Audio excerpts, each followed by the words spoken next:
And Xander, thank you for coming. This is we're in different like stages. Some of us are freshmen here, some of us are in grad school, but we've come together every Friday at 1 p.m. and just heard great things from many people in the industry, and I've been really hyped for this today. It's actually funny because our chair of our department, Sean, interviewed James Newton Howard in the fireside chat a couple months ago, and actually his name during that Zoom call was Xander Rosinski. I'm sure, yeah, it was on my phone. It's a little Easter egg, little teaser trailer for today. But anyways, I know your time is limited, so I'm just gonna kind of dive in. So I'm just curious, like, what led to your interest in media scoring, and maybe like even to your application to USC and studying composition there? Yeah, so I basically, I grew up in the classical music world. My dad was in that world. My grandfather was a conductor. It's sort of like that was all around me as a kid, but I avoided it, I think, maybe purposefully or not, for a long time. And I actually really wanted to be a filmmaker. And then I sort of was started to get into composing when I was like 12 or 13.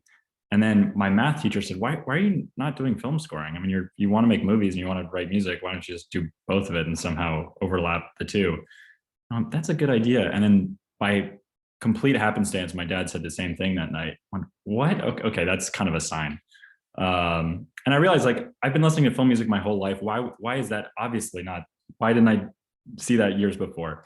So yeah, I saw the main thing that I wanted to do was work with filmmakers as quickly as possible. So that's why I picked USC, is because I knew they had a great film school.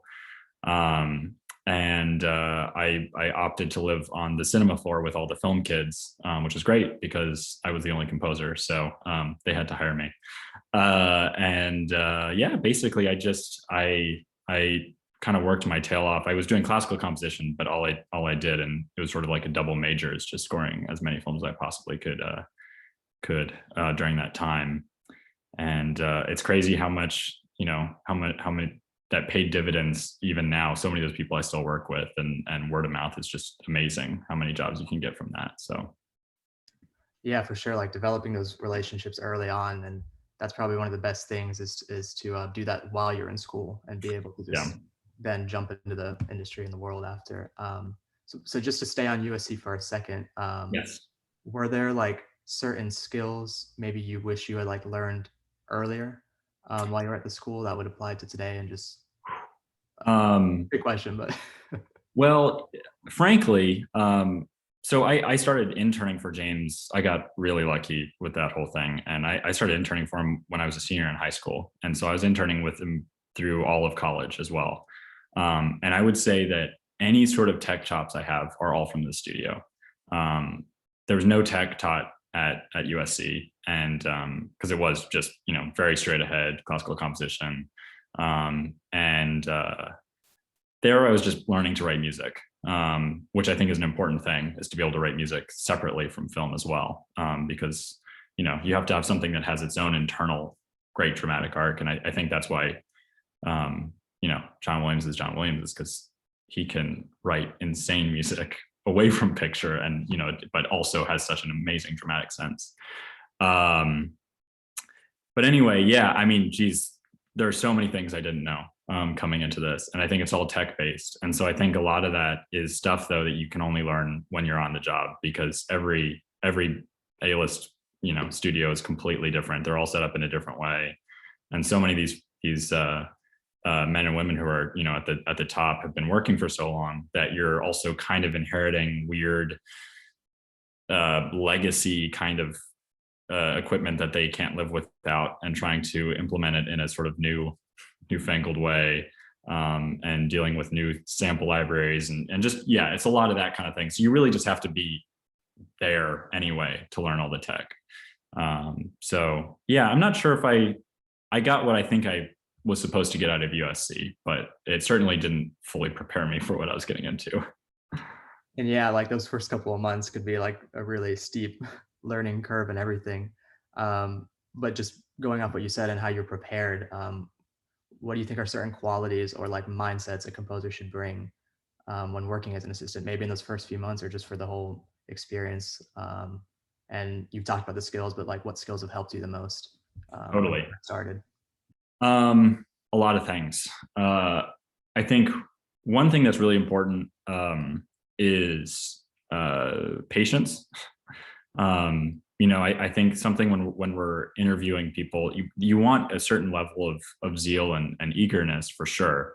But also the knowledge that it's a long game here, and that sticking with a composer for a long time will also pay insane dividends if you're willing to stick it out.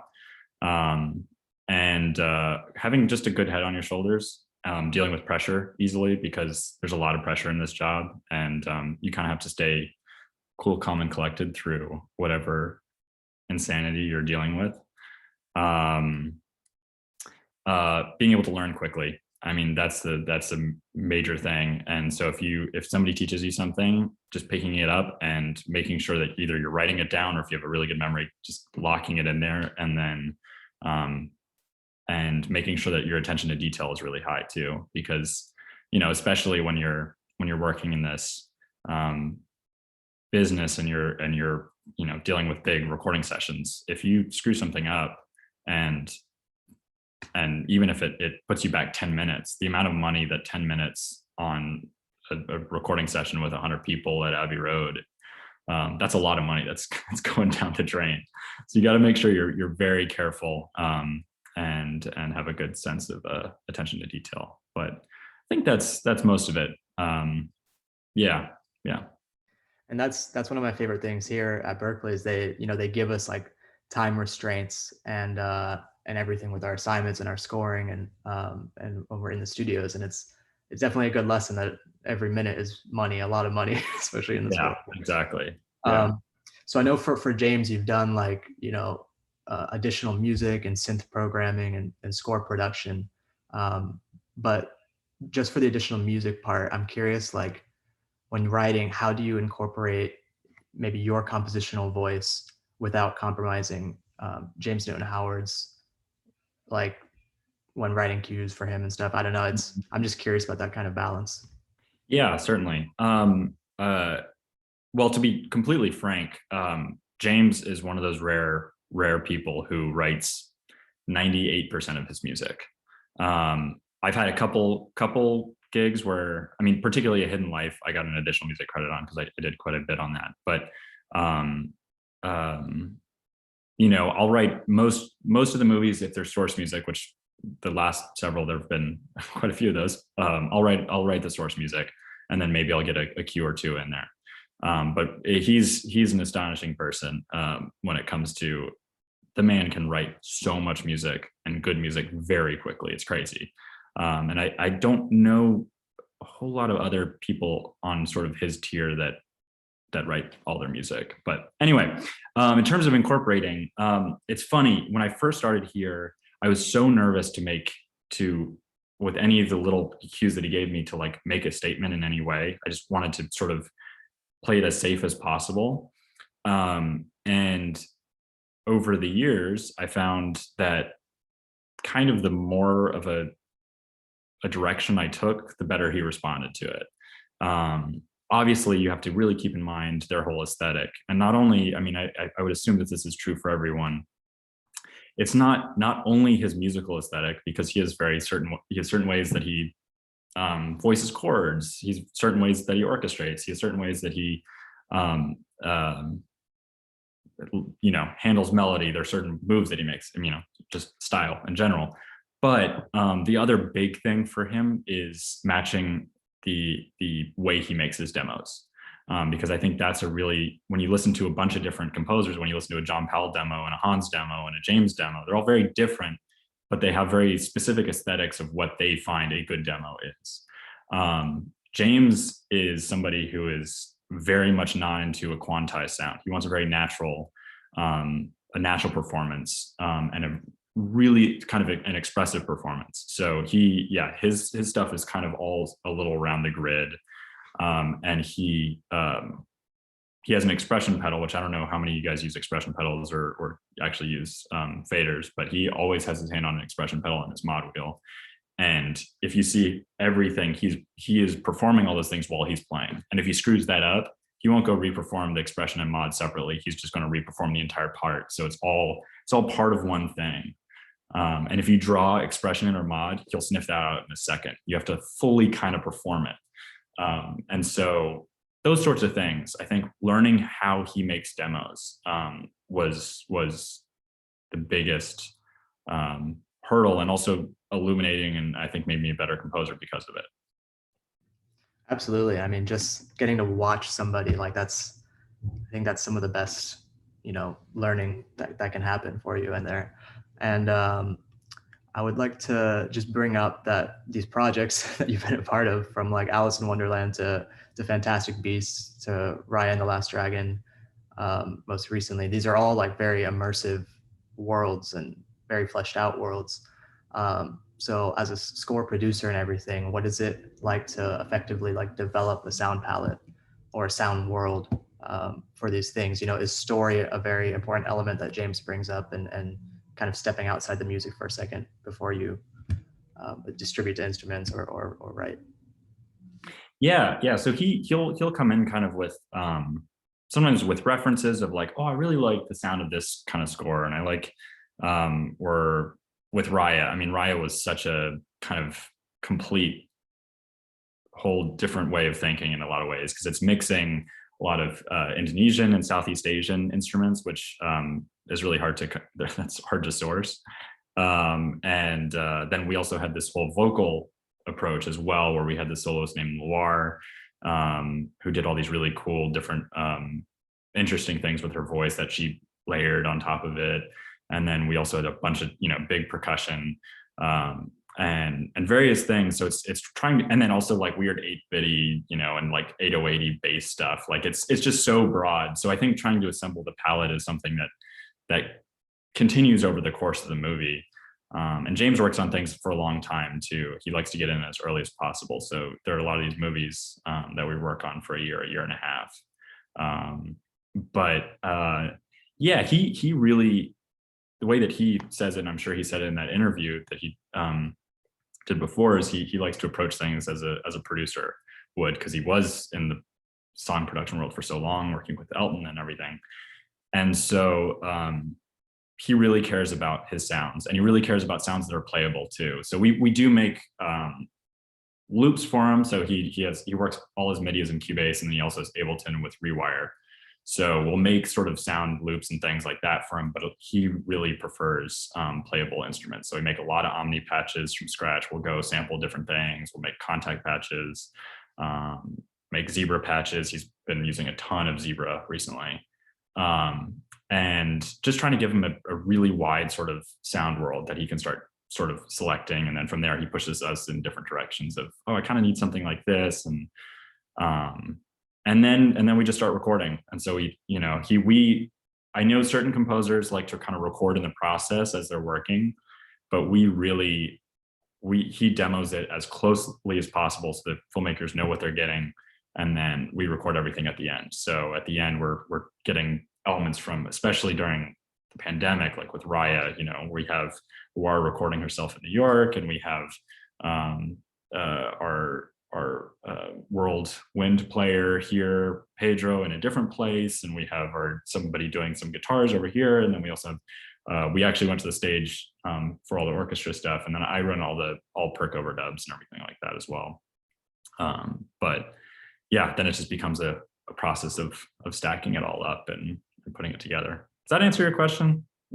Oh yeah, that's great, and that's really great. And something we've discussed a lot in our past meetings, to kind of go off what you were speaking earlier, was like understanding the importance of the filmmaker's vocabulary, and like how a film is being made from beginning to end, because we're often at the tail end of the process with music. Right. But I think it's very important to understand that a lot of movies are like miracles, and it can be years and years of work that comes beforehand. So what do you think are some ways to like really get this language early on? You've been surrounded by kind of film, and that's what you were really interested in. But maybe for some of us who are more coming from like the music place, getting this language early on, even though our main focus is usually music, like just learning the language. Yeah, that's a interesting and difficult question. I think having a good sort of deep discussion about story at the beginning with the director is a big thing. James oftentimes will write based off of scripts. He'll just write suites and things sort of to figure it out and send it to the director. And a lot of time it'll stick and it'll end up being the main melody in the movie, or sometimes we'll put it up against a picture and go, not quite. It's funny how much the way that a movie is shot affects music. There's so many things about camera movement and about that just immediately sort of triggers this natural response musically, I find. But I think the beginning of the story, I think a lot of people, we always talk about temp music and temp love and having to deal with temp and whatever it might be. But I think temp can also be a really useful beginning of a conversation, because filmmakers don't have the language that we do when we're talking about music. And listening to the temp and seeing what that's a really good way in a lot of the time.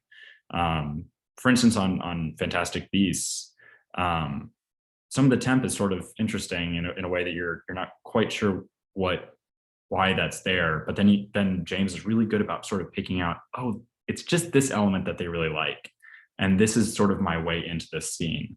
And it's a good way to start to have the conversation, because they won't be able to say, a lot of the time they can't kind of tease apart the different elements. Everything is a horn to them, or it's like the flute part, the horn. No. And I think just giving them stuff early just to respond to, and if they don't like it, sometimes when they start to point out what parts they don't like, just talking about story and how do you want to emotionally feel about it, because that's the one lingua franca I think we have with filmmakers, is like we both want to get an emotional response from the audience, right? And so just trying to put yourself in that position is the best way to kind of figure out tone, I think. Yeah, that's fantastic. And I know like not all filmmakers understand our language and everything, right. which is fine. And I have found that like filmmakers though do have very specific like music tastes, and like usually they are amazing music curators. So I think that's actually something to maybe tap into, is like literally like maybe send me your Spotify playlist, like stuff like that. Just like who are your favorite bands, who are things like that, just to get into the headspace. But like you said, like going back to stories is such an essential part of that process. So just to get away from like the collabing with filmmakers for a second, I know you've also co-composed with people like Tyler Durham and working on documentary features like The Last Ice. So what do you think makes an effective musical collaboration?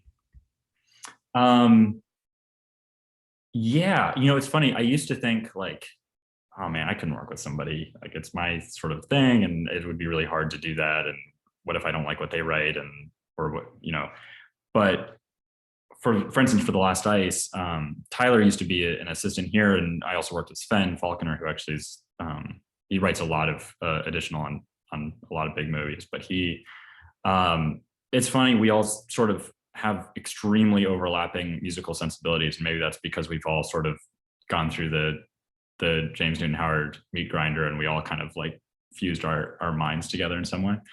But I thought it was great. It's so, and I now kind of want to do it all the time, because it pushes you so much, I think, when other people bring good ideas and you go, damn, their cues are like really good, I need to up my game now.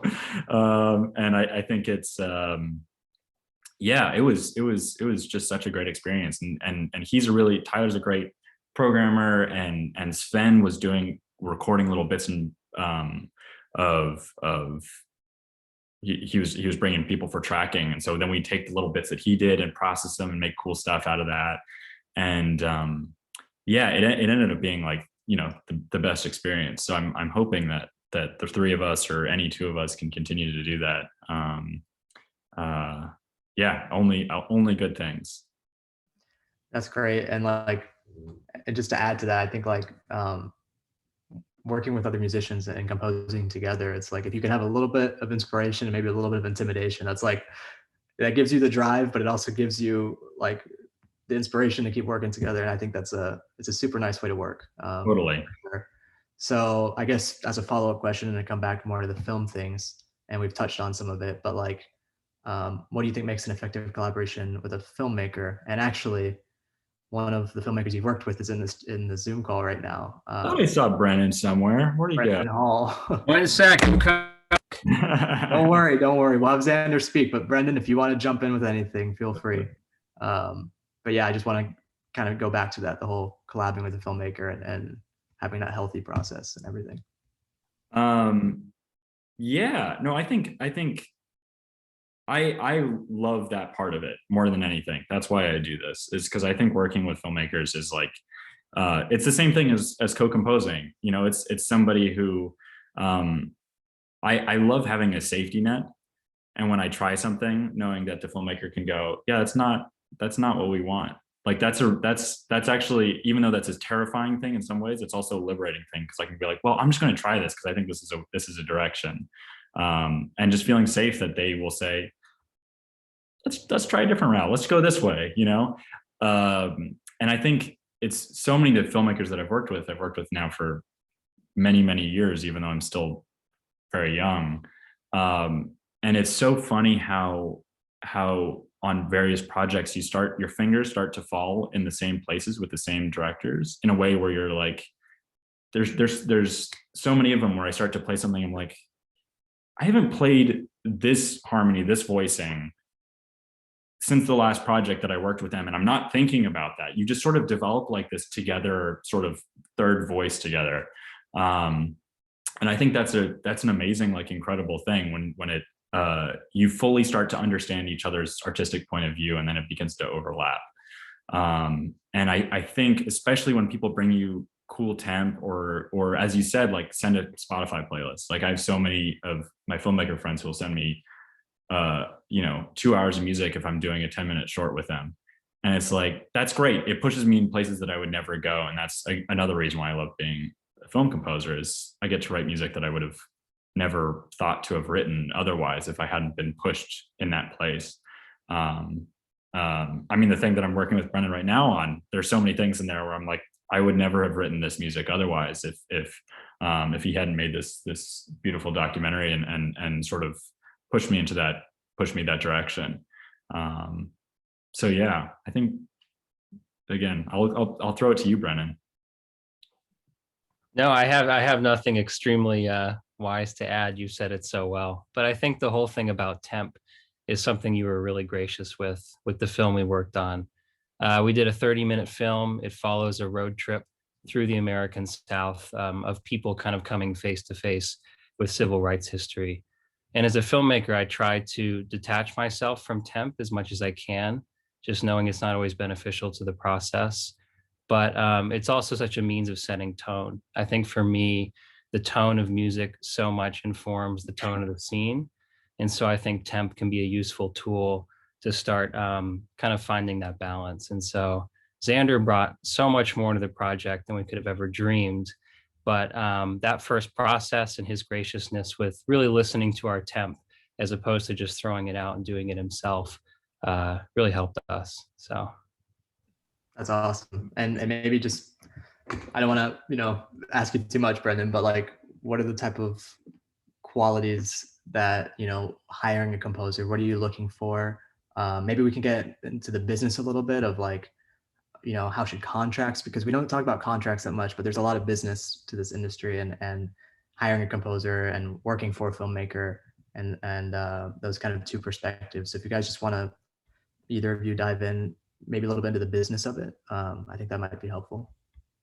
Yeah, Xander, why don't you kick that off, and I'll add anything if I have anything.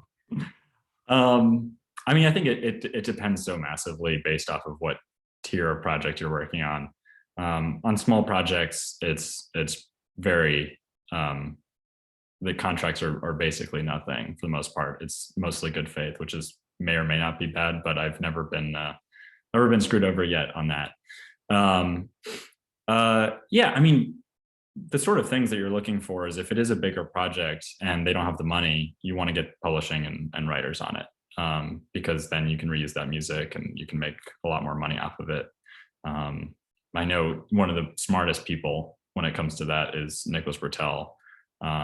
I think he was paid next to nothing for Moonlight, but he's made so much money licensing Moonlight tracks for commercials and things. And that is, I think, one of the main bargaining chips you have. And then, having an agent and things like that, when you start getting up to higher tiers, they'll be handling all of that for you, and trying to negotiate for you.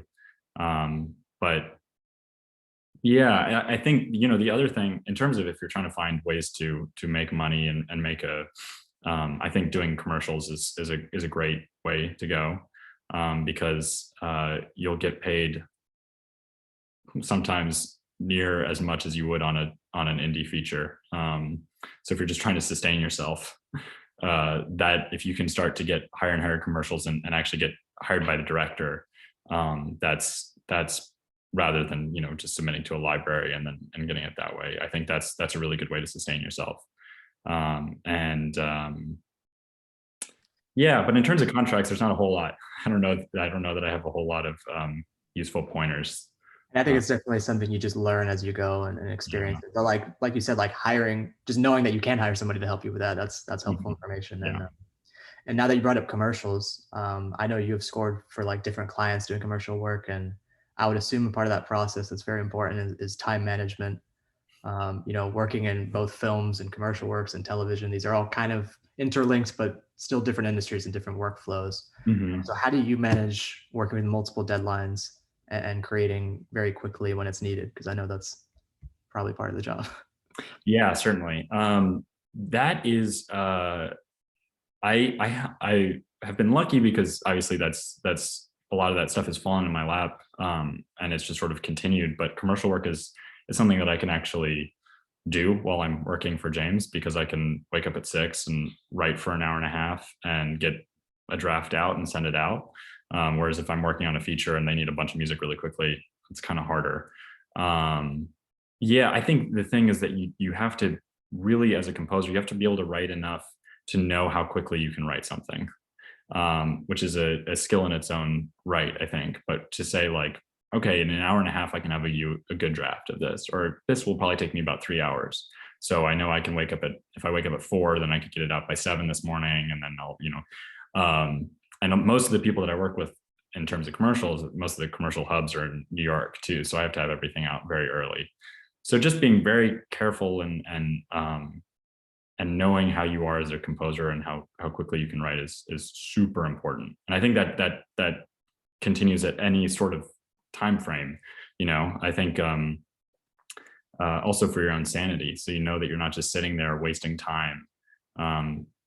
If you can write something in 2 hours, write it in 2 hours. Don't write for 30 minutes and then sit there and then go take a walk. Just say, I have to finish this in 2 hours, because especially when you start working on features and stuff, time management starts to get really important. And also, so you have the sanity of like, you need to take breaks too at the end of the day.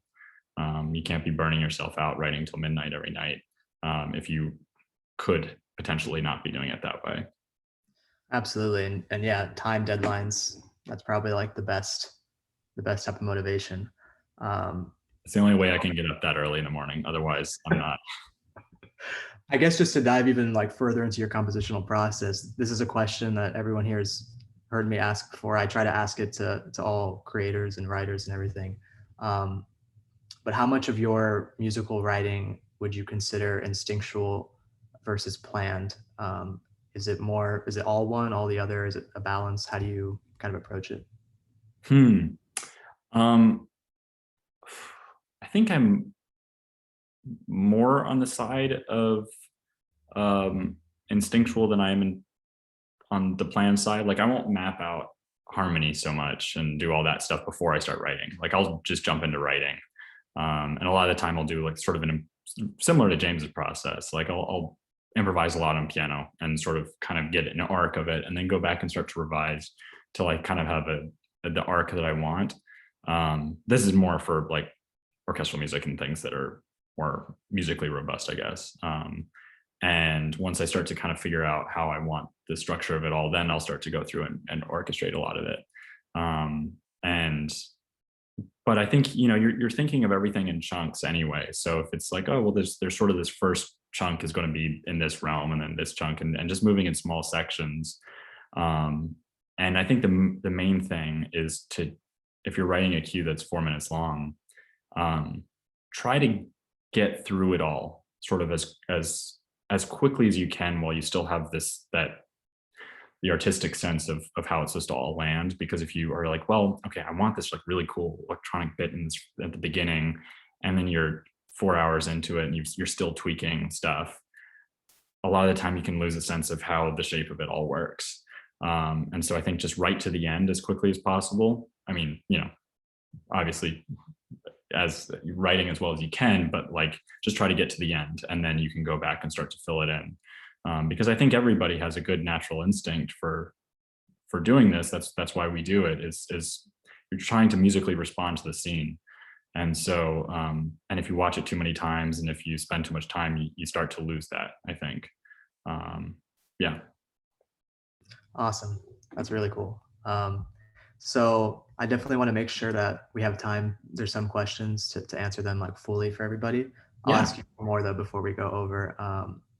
So you're kind of in this, you told me your last 2 weeks with James Newton Howard. I mean, it's been 5 years, is that correct? It has. Which is crazy.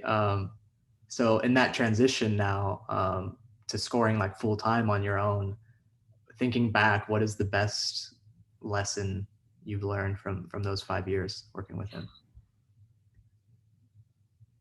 That's tough. I would say there are a couple things.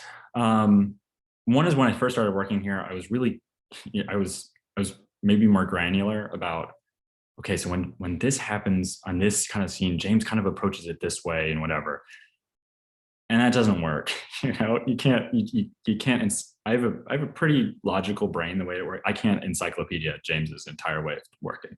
So it was really like, at a certain point I went, okay, hold on, let me just basically relax into the process and try to just by whatever the term is, just let his sort of dramatic sense wash over me over those 5 years, and just kind of learn how he breathes and how he phrases things and how he reacts to scenes. And it's funny how much more quickly I think I learned when I made that switch.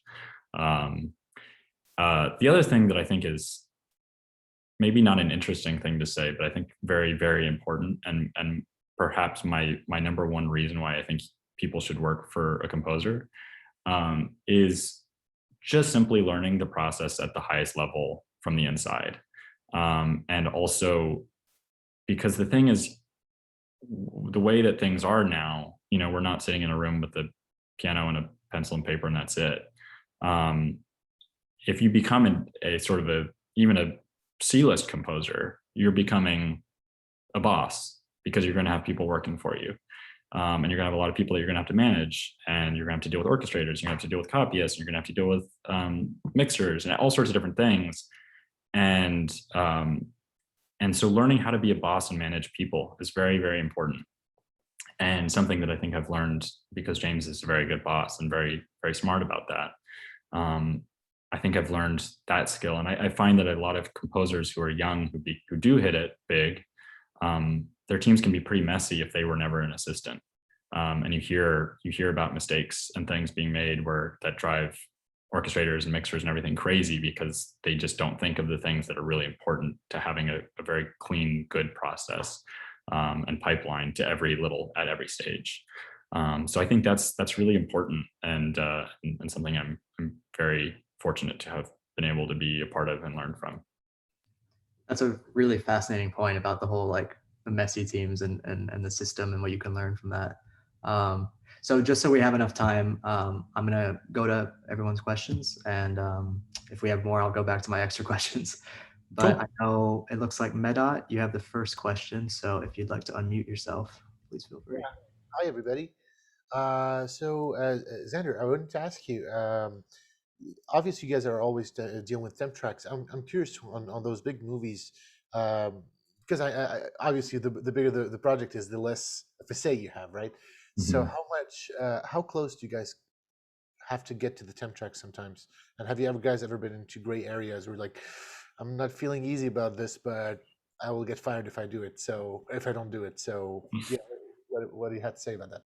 Yeah, I think it's With James, he is somebody who he almost prefers a really good temp track because it pushes him into even bigger and better places, and he just loves beating the temp track.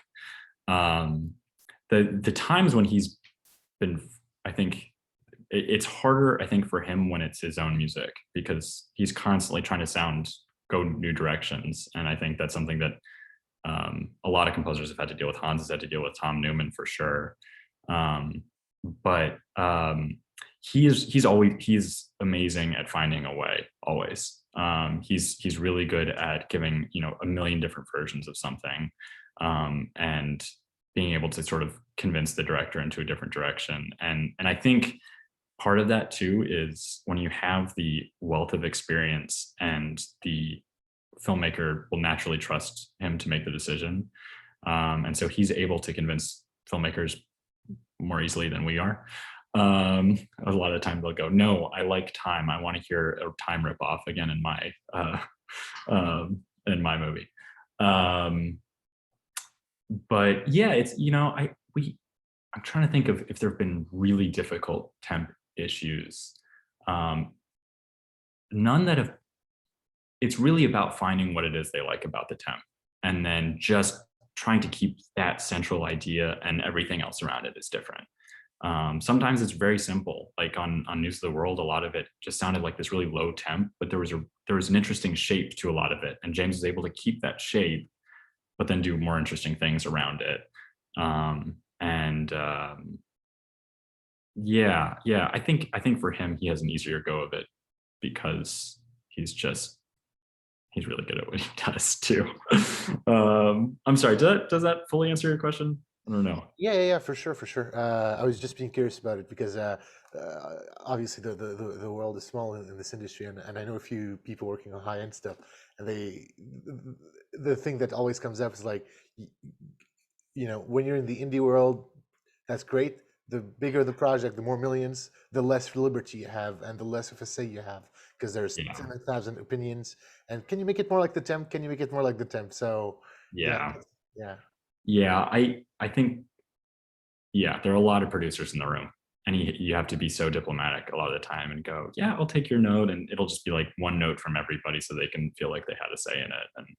And for sure, I think a lot of it is just finding the smallest element that you can draw from it and satisfy people, and then push forward and try to do the thing you want. Thanks. Awesome. Totally. Just like working with people and being diplomatic, that's probably like the biggest skill to have, I think, in this industry. So thank you, Medhat. It looks like Ellis, if you want to unmute yourself, you have the next question. Yes. Hello, Xander, and to the FSN. Thank you all very much for doing this. So my question, actually, Xander, is how did you get into scoring commercials for organizations such as BGCA, or the Boys and Girls Club of America? That actually, it's a word of mouth type of thing. It was a kid that lived on my, the main way, there are two ways that I really got into commercials, two different routes. One of them was through, a kid that lived on my floor freshman year who knew somebody in New York who actually is the reason why I met Brendan. And that kind of is just, he got me a short film, and then he started doing a bunch of commercials. And then the other one was a friend of my sister's from high school knew a person who then got me involved with Ogilvy, which is one of the sort of big commercial houses. And I started getting a bunch of jobs through Ogilvy. And then from there, that sort of level of working with, Lenovo and things like that, you can get a lot of jobs coming off of that, I think. So it was just like people I met early on who sort of rose with the tide, I think. My sort of rule of thumb, not that I have any sort of serious career yet, hopefully, but is bet on every horse is what my sort of thing is. It's like, do any possible project for whomever it may be, because any one of them could rise up and become really good and get a bunch of other gigs, or they may just like working with you and say, hey, my friend wants to work with you, and And that's completely how any jobs I have sort of arisen, I think. Yeah. Oh, awesome. Thank you. Absolutely.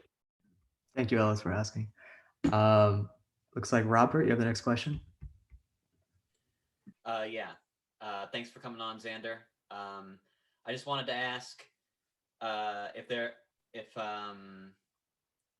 the people you met back when you were a student, if you're still working with them now, and how did you meet them?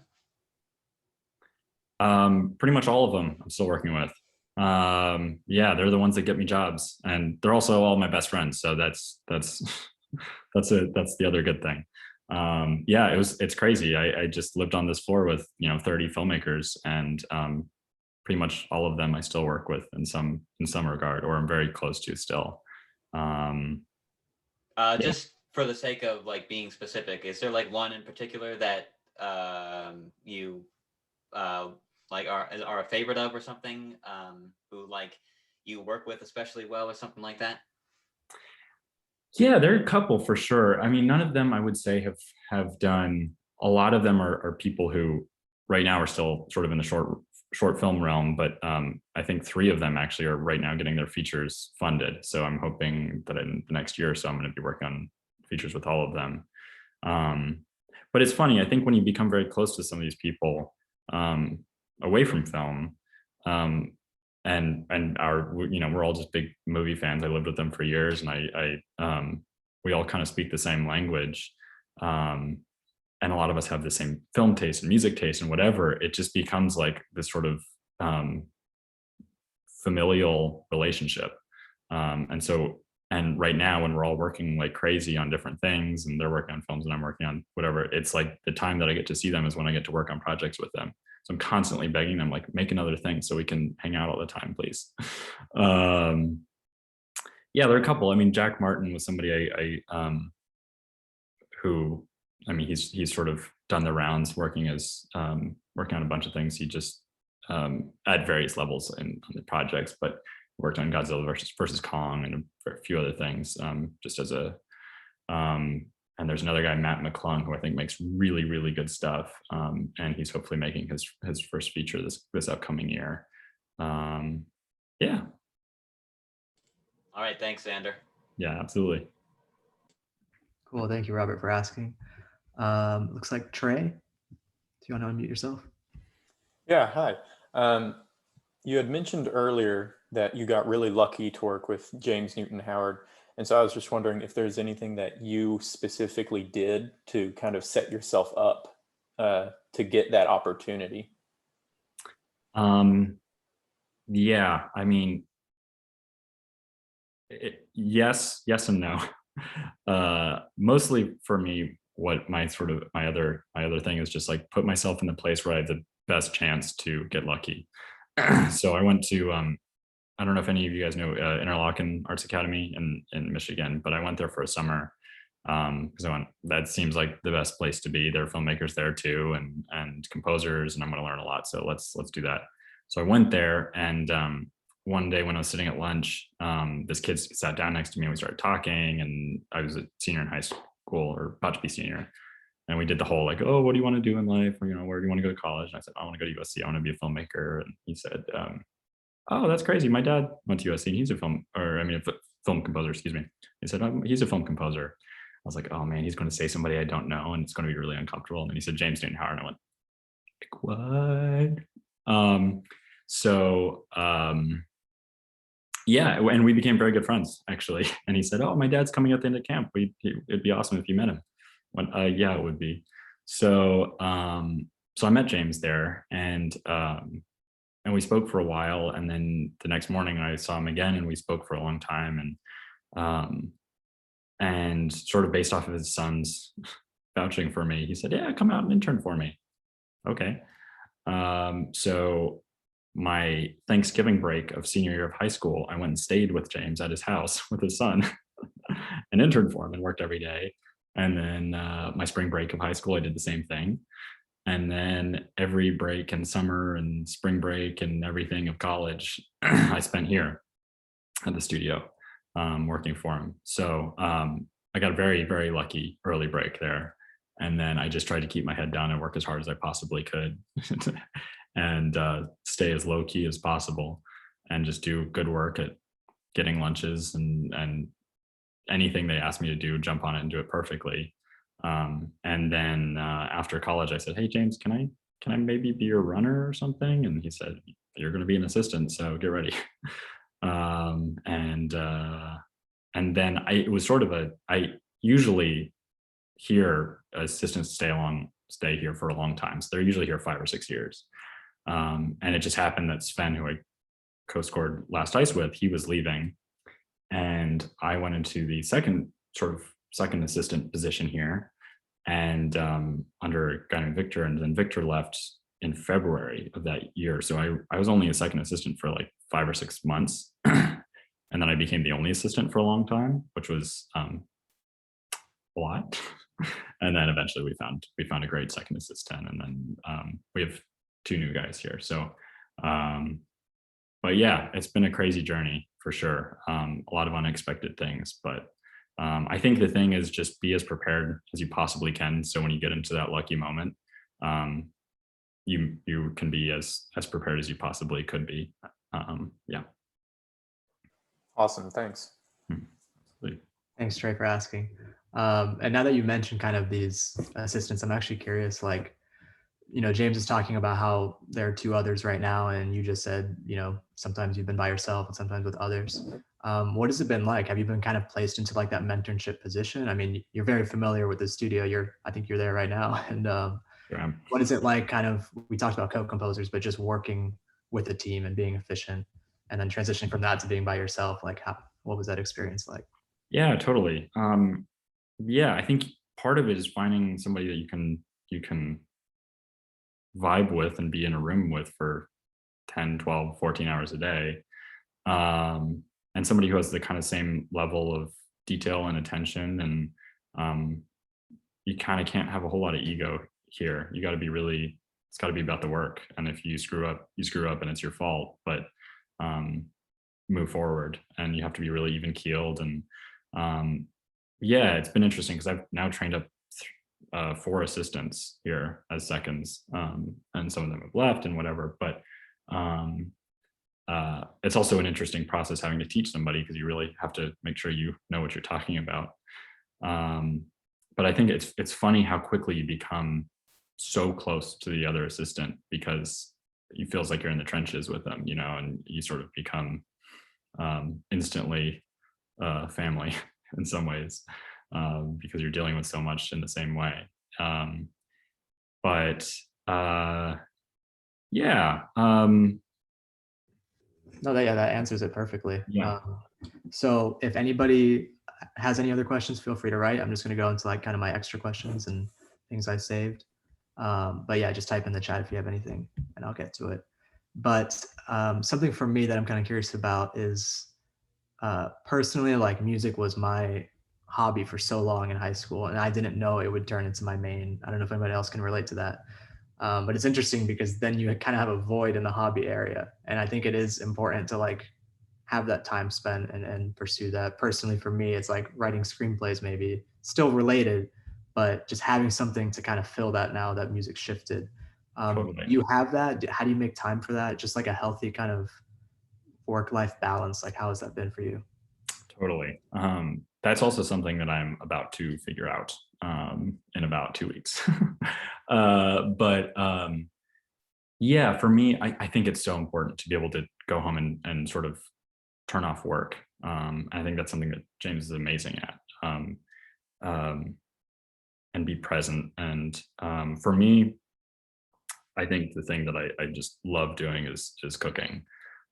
So when I get home, it doesn't matter if I'm getting home at 7:30, like sometimes I'll spend an hour cooking, just because that's the thing. I can throw on a podcast and throw on whatever. Usually a podcast, because I can't listen to music after I've been listening to music for 14 hours. Yeah, and just going sort of in a tangential way, I think that is, you're totally right. I mean, this industry is so full of people that are burned out. The entire film industry, but definitely in film music too, because we work crazy hours sometimes, and it's emotionally difficult, and it's but I think keeping an even keeled sensibility is so vital, so you don't burn out. And I think it's exactly right. Finding something that is a way to get away from all of that is huge. It's funny though. I feel like my creativity with cooking is directly inversely proportional to how much I'm writing, because when I'm not writing very much, I'm like hella good cook and so creative, and then when I'm writing a lot, I'm like, oh my god, I just come on, just something. It's like I have like a certain amount of creativity that I can allot to whatever. But yeah, I think you're so right. And trying to read I find that my phone is like so awful. I mean, I think everybody feels this way, but especially when you get stressed of just trying to fill every moment. Your session's loading right now and you have 20 seconds, and I hop on my phone. And how important it is to not do that, and to let your brain kind of zone out a little bit. Because if you're just working your brain all the time, that's another thing. Even if it's stuff you enjoy. I mean, God, I've had a New York Times crossword addiction and a chess addiction over the past year that I think has fried my mind so much that I'm like, okay, just put it down, put it away. I can't do that. And to share a secret that's not really a secret, James has spoken about this publicly. He loves Judge Judy. So he'll be in the middle of like, writing amazing music, and he'll be like, all right, I'm going to go lay on my couch and watch Judge Judy for an hour. And he's like the most productive human being in the world. So I think also being able to turn off your brain is like so massively important. That's hilarious, the Judge Judy. And also the New York crosswords are evil sometimes. I don't know if that could be my rest time. Yeah, exactly. I should just turn off your brain. It's so much better for you. Well, we're nearing the end, but I just want to leave this open. Like, if you want to add anything we haven't covered, or Brendan, even if you want to jump in with the filmmaker's perspective and just add anything to this conversation. I do have a couple more questions, but I just want to leave that space there in case. Yeah, I mean, I could add a quick footnote as a filmmaker. Yeah, I think one of the questions was, how do you choose a good composer? And I think it varies on the project, because these days creating media is so democratized, and you have the chance to create music, you have the chance to build a portfolio for music, where if we're hiring something, say with like an orchestral instrumentation, I'd really expect to work with someone who has that in their portfolio, unless we're really breaching the stratosphere with some new amazing sound that's never been done. And I think that for like documentaries and feature films, that sense of artistry is important, and really having a voice as a composer. But for commercial work, it's a lot about versatility. Like, can you hit deadlines quickly? Can you get tone quickly? Can you hear an explosive client note and still turn around that piece in a day or two and do it on time? I think that's where Xander really excels. And so if you're doing commercial work or work for a client, I would consider it not as one project, especially if it's unexciting. Like, don't consider that a throwaway. Think of that as a potential seed to do 10 projects, 20 projects that grow larger and larger. Because I think for filmmakers, composers, especially in the commercial world, it's like, you find your person and they're good at what they do, you're going to want to hire them for the next 10 projects, because they make your life easy and they create amazing stuff. And also what I think Xander can't speak to, just because it's more reflection on him, is he's just a great dude. His emails are great. His responses are sharp. He always hits deadlines. He speaks very personably, like you want to speak with him and enjoy speaking with him. And so I think that interpersonal stuff is huge, and is why I like working with Xander. Because personally, I wouldn't want to work with someone I can't really chat with and chew on this stuff with and want to spend time in a room with. So. Oh, I appreciate that. Amazing. Yeah. And that goes back to like the forming the relationships early. Like, you guys know each other so well. And I think that can really help with a film and its development. So I just have one final question for Xander. And, you're transitioning after these 2 weeks to the full-time scoring and everything. And some of us will do like internships and work with composers and watch and learn and everything. But I think there's a percentage of us that kind of just want to jump in too and just score and everything. what are you looking forward to in that process, and how it might be different from what you're doing now? And do you have any tips maybe for somebody who won't go and see that system and just kind of jump in? That's interesting. What I'm looking forward to is writing all the time, every day. It's been an amazing thing working here, and I've learned so much. But my writing time is way early in the morning and way late at night, and on weekends when I have any free time. And I'm looking forward to writing being my job finally. It's the thing I've been looking forward to for so many years, and being able to say like, hey, I can jump on a call at this time, and actually be able to jump on a call at that time, and not go, hey, I'm free before 8 a.m. Is that okay? Yeah, I'm massively looking forward to that. In terms of recommendations for what if you want to jump in and not do the assistant route, I think that maybe one of the key bits, which I sort of touched on earlier, is the betting on every horse sort of thing, of try to get as wide a variety of cash flow as possible. Like, different streams of income, and also different streams of different way, sort of a web of working with people. Whether it is commercials, whatever it might be, or trying to look for additional music. And it may be on a show that you think is absolute garbage, but you get to write fun music for it. It may be a kids show. Like, I have so many friends who work on all sorts of different kids shows that they detest, but they get to write really fun music. And like, why not? Like, don't turn down at the beginning. Absolutely do not turn down a project. And also give 100,000% of yourself to each one of them, and pretend like it's the most important thing. As Brendan said, you never know where people are going to end up. And I think everybody who's working on something is trying their best, hopefully. And so you should bring that level of care and attention to detail, even if you're not sure that you like the project. I think that's sort of the main point is work on everything you possibly can. That web just expands exponentially in a way that will really help you out. Totally. Wow, that's great. So I know some people have to go to class, but this was really super valuable for me, and I think for everybody. Thank you so much. I'm excited to see what you make, and go back and listen to some of the James Newton Howard stuff and your other work. So yeah, thank you so much for being here. Thank you, Brendan, as well, for your input. And thank you so much for having me. This has been so much fun. Thank you, man. All right. All right, take care, everybody. And we'll see you next week. Take care. Stay safe, everybody. Thank you.